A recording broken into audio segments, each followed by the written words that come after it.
गांव घर के दर्शकों, मैं हूं प्रियंका और आज हम आए हैं पटना से लगभग 25 से 30 किलोमीटर की दूरी पर गांव नेवरा में। नेवरा गांव का जिला है पटना, थाना नेवरा, पोस्ट ऑफिस नेवरा। दोस्तों, आज हम बात करेंगे महिलाओं के, ग्रामीण महिलाओं के स्वावलंबन के बारे में। दोस्तों, हमारे साथ विकास भी है। विकास, और क्या बातें करेंगे? हाँ प्रियंका जी, कवि मैथिली शरण गुप्त की एक रचना याद आती है। महिला जीवन हाय हाय तेरी यही कहानी, आंचल में है दूध और आंखों में पानी। ये वो दौर था जब कवि महिलाओं के बारे में ऐसी कल्पना करते थे कि महिलाएं सिर्फ और सिर्फ ममता और प्रेम तक ही सीमित हैं। लेकिन आज वो समय है जब हमारे गांव से उठकर महिलाएं हमारी सीमा पर भी अपने शौर्य का पताका लहरा रही हैं, अपना पराक्रम दिखा रही हैं। हाँ दोस्तों, ग्रामीण महिलाओं के बारे में हम और भी चर्चा करेंगे अपने विशेषज्ञ डॉक्टर अजय कुमार से। चलते हैं आपको लेकर अपने विशेषज्ञ डॉक्टर अजय कुमार के पास।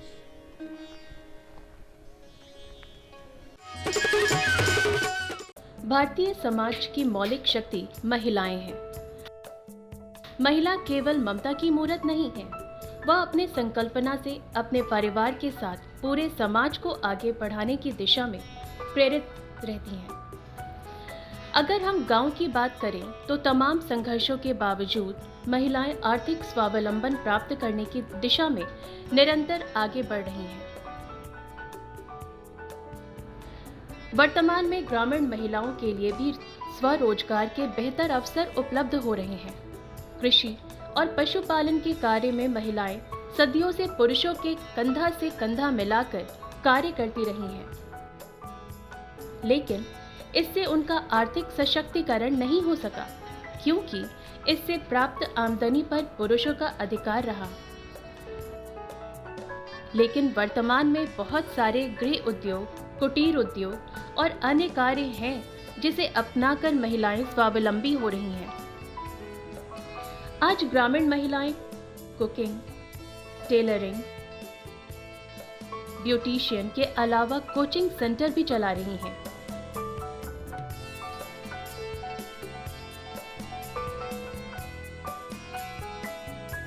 बहुत सी घरेलू महिलाएं अपने घर से सिलाई, कढ़ाई, मेहंदी, पापड़, अचार, मसाला बनाने के व्यवसाय के साथ साथ मधुमक्खी पालन, बकरी पालन, बटेर पालन, मशरूम उत्पादन का कार्य करके पैसा कमा रही हैं। इस कार्य में बहुत सारे स्वयं सहायता समूह भी उनकी मदद को आगे आ रहे हैं, जिनके सहयोग से ग्रामीण महिलाएं छोटी छोटी बचत कर व्यवसाय के लिए पूंजी भी जुटाने में सफल हो रही हैं। महिला स्वयं सहायता समूह से जुड़कर सौंदर्य प्रसाधन सामग्री, हैंडलूम, हैंडीक्राफ्ट, सैनिटरी नैपकिन, जैविक खाद, बांस के फर्नीचर, छोटे छोटे खिलौने, घर के सजावट के सामान, पेंटिंग, मिट्टी के बर्तन आदि बनाने का कार्य कर पा रही हैं और अपने उत्पादन को बाजार और हाट तक पहुंचाकर अच्छा मूल्य प्राप्त करने में सफल हो रही हैं। इससे उनके आमदनी में दिन प्रतिदिन वृद्धि हो रही है।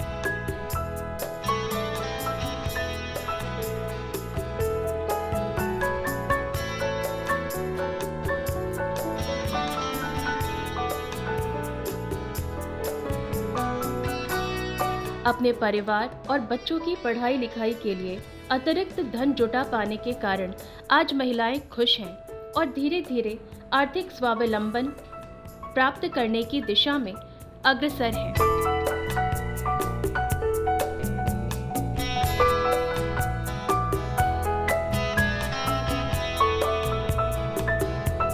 समाज में उनकी स्थिति बेहतर हुई है और घर के निर्णय लेने में उनकी अहमियत बढ़ी है। आज जरूरत है इन महिलाओं का आर्थिक सहयोग किया जाए और उनको उचित प्रशिक्षण दिया जाए।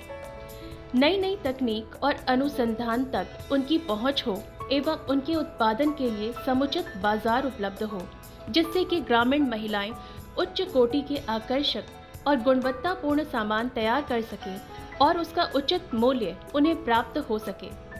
ग्रामीण महिलाओं के आर्थिक स्वावलंबन की दिशा में यह मील का पत्थर साबित होगा।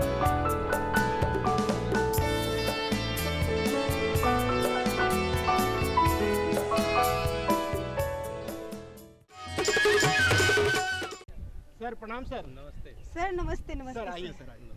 जी बिल्कुल। सर जब हम ग्रामीण महिलाओं के स्वावलंबन होने की बात करते हैं सर, इस पर आपकी क्या राय है सर? देखिए, मैं आपको यह बताना चाहता हूँ क्या कि बिहार जो है कृषि प्रधान राज्य है और इस कृषि प्रधान राज्य में 70% जो हमारी आबादी है वो गांव में रहती है और गांव में जो हमारी महिलाएं हैं उन्हें आज के दृष्टिकोण में स्वावलंबन बना करके उनके परिवारों के आर्थिक आय को बढ़ा करके उनके सुनहरे भविष्य की कल्पना की जा सकती है। तो इस परिस्थिति में मेरी यह सोच है क्या ग्रामीण महिलाओं का स्वावलंबन बहुत ही आवश्यक है जिससे कि वह अपने पैरों पर खड़े हो सके, साथ ही अपने बच्चों को भी एक नए आयाम में वह जोड़ सके। सर ग्रामीण महिलाओं का एक और होता है कि वो सोचते रह जाती हैं कि मतलब जो बच्चे हैं, घर है, इससे अगर बाहर निकले तो सामाजिक दबाव होता है थोड़ा सा, या घर परिवार का भी दबाव होता है। इस पर आप क्या कहना चाहेंगे? उन्हें किस तरह से बाहर निकलना चाहिए इनसे? देखिए, मैं यह बताना चाहूँगा क्या कि आज की दौर में जो महिलाएं सामाजिक दबाव में रह रही हैं उन्हें आज के परिप्रेक्ष्य में इससे निकलने की ज़रूरत है जिससे कि वो अपने सभी एक्सपेक्टेशन जो अपने परिवार के प्रति, अपने बच्चों के प्रति उनका जो एक्सपेक्टेशन है वो पूरा कर सके।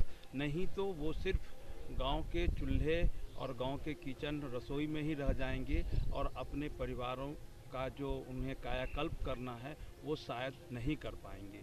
तो गांव की महिलाओं का स्वावलंबन बहुत ही ज़रूरी है और इसमें मैं चाहूँगा क्या कि गांव की जितनी भी महिलाएं हैं वो आपस में सामूहिक रूप से जुड़ करके आप कुछ एक नया काम करें जिससे कि एक नए चीज़ों को जो आज के परिवेश में बहुत ही ज़रूरी है उसको वो प्राप्त कर सकें और उनसे आर्थिक आय कमा सकें। आज भी हमारी महिलाओं के साथ एक सबसे बड़ी समस्या चुनौती के रूप में जो आती है सर, उनके मन में हमेशा ही चलते रहता है कि अगर हम घर से बाहर जाएंगे तो लोग क्या कहेंगे। ये जो मानसिकता है सर, इसको कैसे बदला जाए, इसके ऊपर क्या राय है सर? अब हम जो सारी संरचनाओं को जब देख रहे हैं गांव के परिवेश में, आप देख रहे हैं क्या है कि पंचायत स्तर पर हाई स्कूल का क्रिएशन हो गया, गांव ब्लॉक स्तर पर जो है आपके कॉलेजेस खुल गए। तो ऐसी स्थिति में जब हमारी महिलाएं एजुकेटेड होंगी तो निश्चित रूप से वो गांव की पगडंडियों से आगे निकलेंगी और वो अपने पैरों पर खड़ा होने के लिए वो सोचेंगी और वह सोच जो है उनको एक नए इस स्वरूप में जो है उनको जो है प्रदान करेगा क्या कि वो अपने पैरों पर खड़ा होकर के अपने बाल बच्चे और अपने पति और अपने परिवार के भविष्य को एक जो है नए चुनौती के रूप में उसको एक्सेप्ट करे और नए चीज़ों को वो जो है चीज़ों को करके दिखावे। सर एक और बात, ग्रामीण महिलाओं की अगर बात करें तो उनके सामने बहुत सारी चुनौतियां होती है कि क्या करें, किस तरह से स्वावलंबी बने, कौन सा काम करे, क्या नहीं करे, जिससे कि उनको अच्छी आर्थिक स्थिति उनकी मजबूत हो, घर परिवार को भी संभाल सके। इस पर आप क्या कहेंगे? मैं तो ये कहूँगा क्या कि आर्थिक स्वावलंबन के मामले में जो हमारी आज की ग्रामीण महिलाएं हैं वो इतना मैं ज़रूर जानता हूं कि वो साक्षर हो चुकी हैं और कुछ हद तक वो 12th पास या कुछ वो उन्होंने शिक्षा प्राप्त करके वो अब गांव घर में रह रही हैं। तो वैसी परिस्थिति में वैसी महिलाओं के लिए आज वो जब वह समूह बना करके कोई काम करेंगी और वो समूह जो है एक तरह के व्यवसायों का समूह होगा, मतलब जिस व्यवसाय से वो जुड़ी हुई है, मेरा कहना है क्या व्यवसाय का मतलब ये नहीं हुआ क्या कि वो सीधा बिजनेस करेंगी, बल्कि मान लीजिए क्या कि कोई दीदी बकरी पालन करना चाहती हैं या उनका परिवार बकरी पालन से जुड़ा हुआ है, जो खेती से जिनके परिवार जुड़े हुए हैं या फिर जिनके जो है आपके ये जो आपका चूड़ी व्यवसाय है या फिर जो है अन्य तरह के जो ग्रामीण स्तर की व्यवसाय, उस व्यवसाय में जुड़ने का एक वो समूह बना करके, और समूह जब बने तो उस तरह के समूह को हम लोग उत्पादक समूह कह सकते हैं। उत्पादक समूह का निर्माण करके अपने उत्पादों को एक सिस्टमैटिक वे में बाज़ार में ले जाने की प्रक्रिया यदि वो अपनाएंगे तो शायद जो है आर्थिक सशक्तिकरण में या आर्थिक जो है विकास में एक बहुत मील का पत्थर साबित होगा। आपका लहठी निर्माण है, चूड़ी निर्माण है, या फिर आपके मधुबनी पेंटिंग है, या जो भी इस तरह की एक्टिविटी है, उस एक्टिविटी में से जुड़ करके उसमें वह जो है एक उत्पादक समूह का निर्माण करें। उस उत्पादक समूह को वह जो है फंडिंग के लिए नाबार्ड या इस तरह की जो संस्थाएं हैं उनसे आर्थिक सहयोग मिल सकता है। तो जिसको कि आज के डेट में FPO भी कहते हैं, फार्म प्रोड्यूसर ऑर्गेनाइजेशन।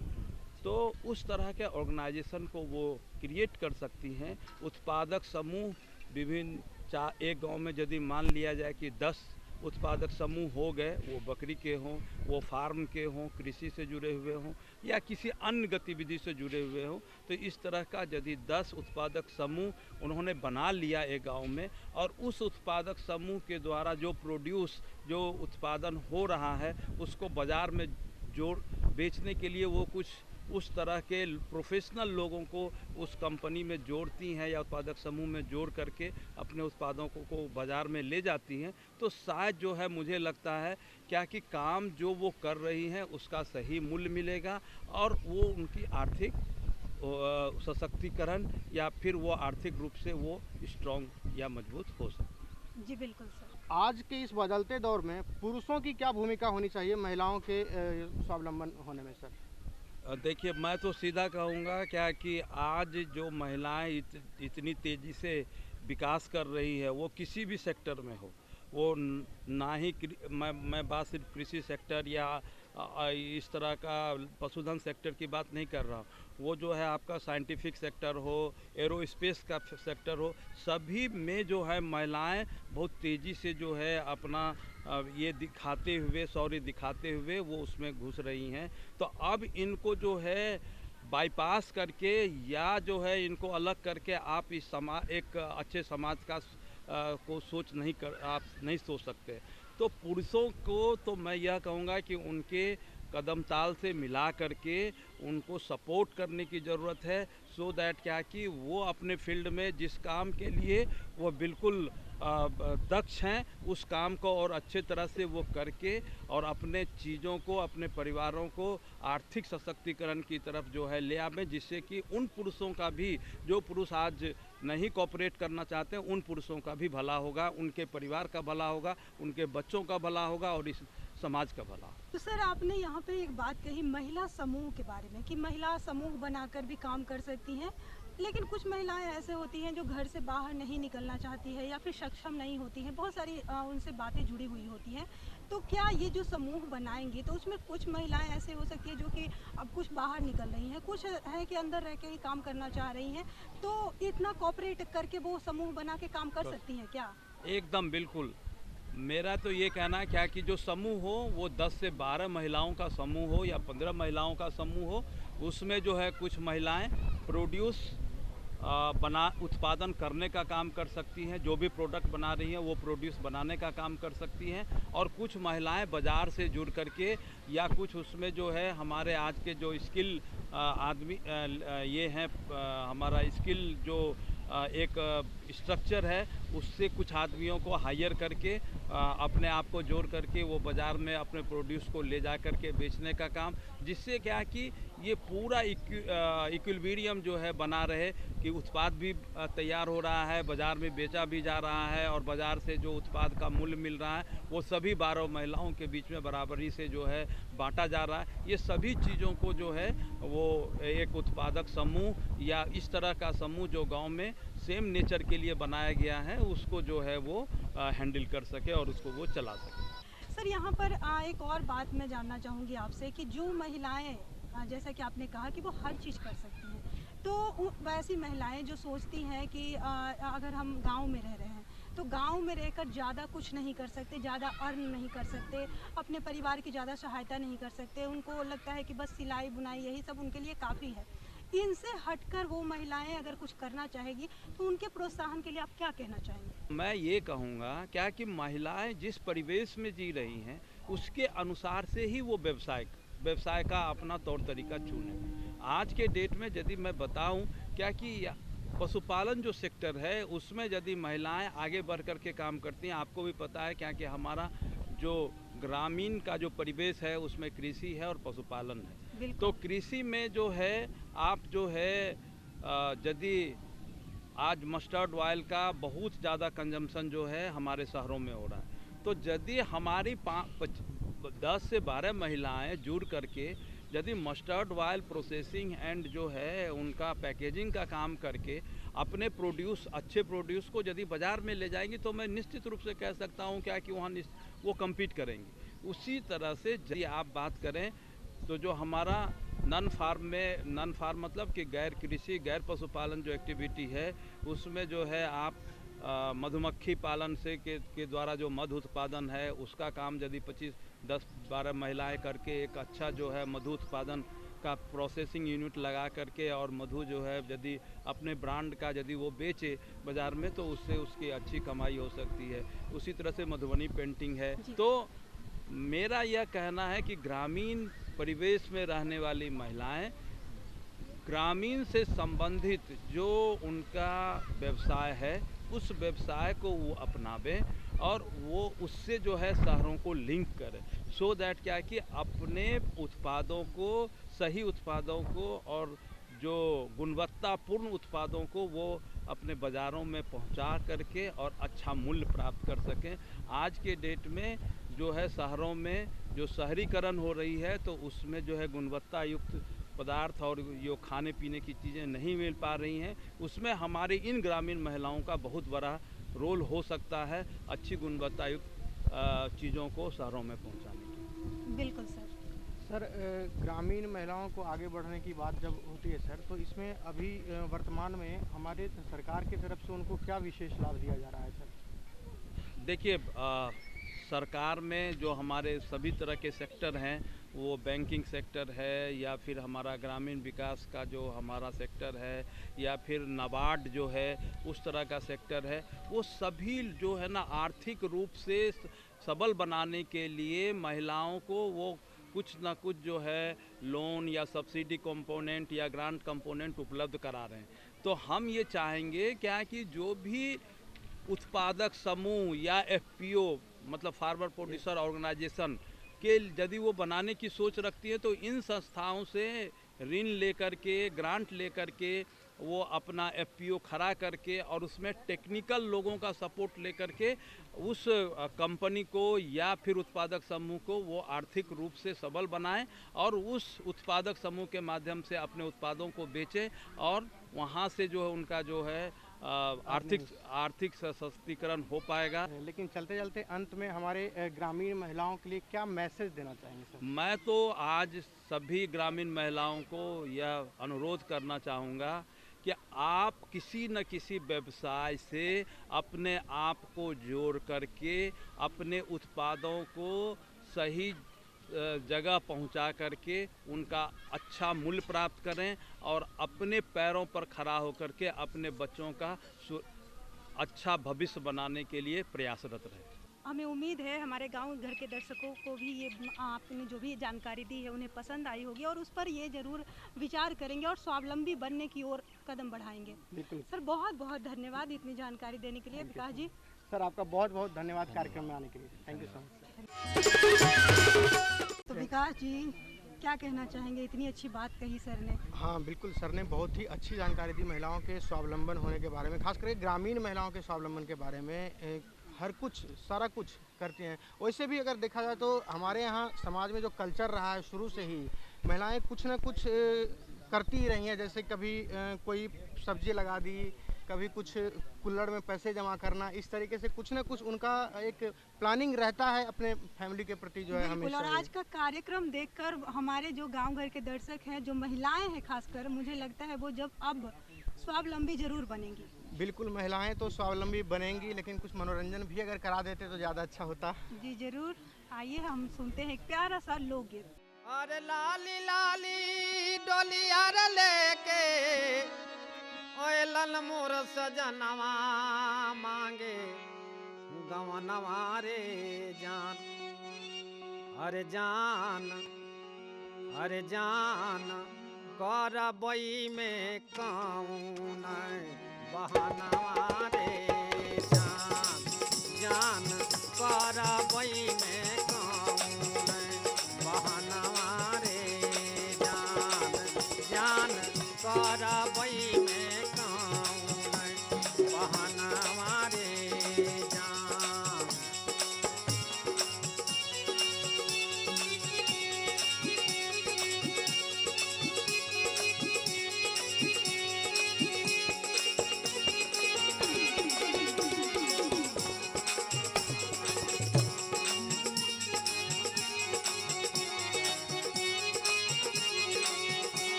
थर थर कांपे लागल हमारी बदनावा छूटल भवनवा रे जान।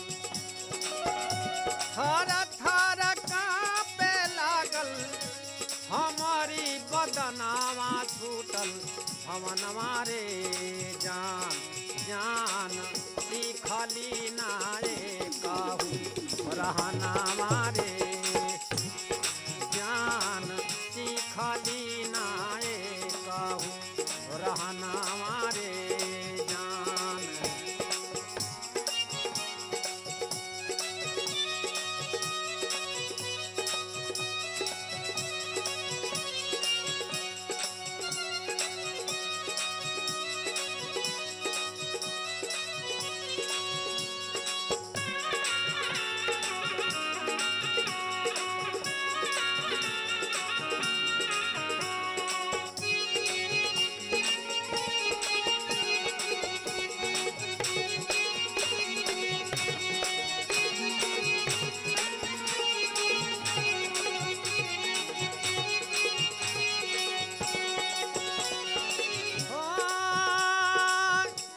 पैया पड़ी ले तोरे धर के चरनावा मान कहनवा रे जान।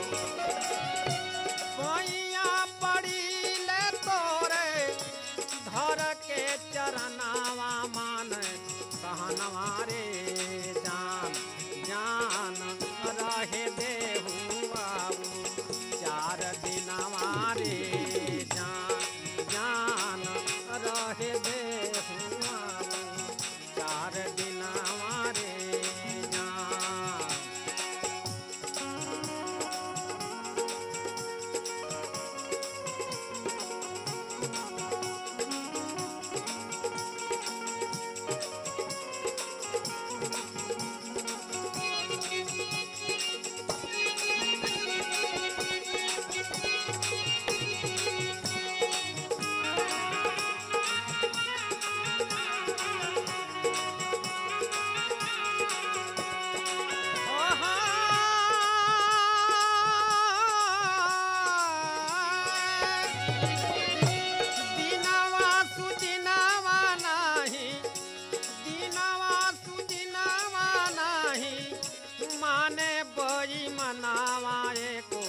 सगुनवा रे जान दीनवा सुदिनवा नाही माने बई मनावा तो सगुनवा रे जान जान पिया हमरे बाके हो बहुनवा रे जान जान पिया हमरे बाके हो बहुनवा रे जान।